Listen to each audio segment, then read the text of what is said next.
ওয়ালাইকুম গাইস, আজকে আর একটা নতুন ভিডিও নিয়ে এলাম। আজকে আমি অনেক সকালে অফিসে চলে আইছি। মূলত হইলো গা মানে সেহরি খায়া নামাজ পড়ে করার টাইম পাওয়া যায় না, এখানে আমি অফিসে তাড়াতাড়ি চলে আসি। দেখেন আমার পিছনে অনেকটা মানুষ আইছে না, আমি সবার আগে প্রথম আসলাম।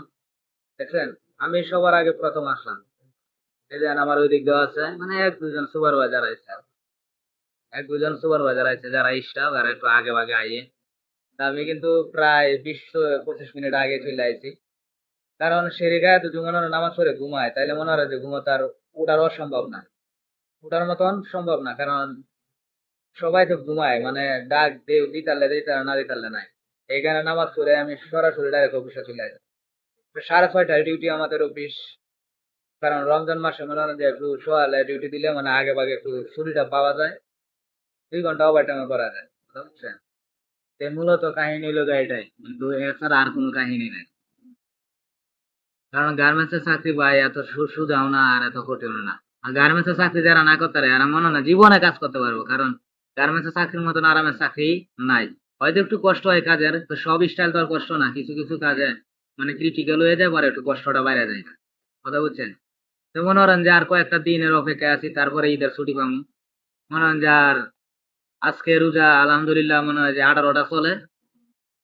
তে ইনশাল্লাহ সব কটা রোজা তাড়াতাড়ি শেষ হয়ে যাইতেছে কি বা ঠান্ডা ঠান্ডায়। তো মানে আর অপেক্ষার মানে ফুরাইতেছে না, মানে তাড়াতাড়ি কবে ঈদের ছুটিটা পাবো। কারণ সবাই মানে এই প্রত্যাশায়। তো ঈদে সবাই বাড়ি যাওয়ার জন্য অনেকেই প্রস্তুতি নিয়ে নিতেছে। 17-18 তারিখে যদি বন্ধ দেয় ইনশাল্লাহ বাড়িতে তো থাকবো। আর গার্মেন্টস এর চাকরি তো মনে হয় অনেকে বলে আরামও আছে কষ্টও আছে, মানে সবার জন্য না। মানে কিছু কিছু ক্রিটিক্যাল প্রসেসের কারণে একটু কষ্ট হয়ে যায়। আর সব প্রসেস না, মানে কিছু কিছু প্রসেস মানে একটু কষ্টটা হয়।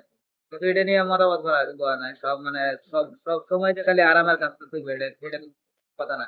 তো স্বাভাবিক সব সময় মানে একটু কষ্ট, সব সব স্টাইলে যে খালি কষ্ট করতে হবে এটাও স্বাভাবিক না।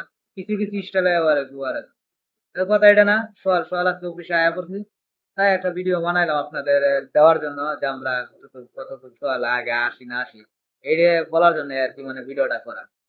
তো গাইজ সবাই আমাদের গার্মেন্টস শ্রমিকদের জন্য সবাই দোয়া করবেন, আমরা যেন এই গার্মেন্টসটা ধরে রাখতে পারি বাংলাদেশে, অর্থনীতি উন্নয়ন যেন পারে। কারণ বাংলাদেশের এই গার্মেন্টস গুলো আছে বিধায় আজকে আমাদের সাধারণ মানুষ চাকরি বাকরি করে 2-4টা ভাত খাইতে পারতেছে।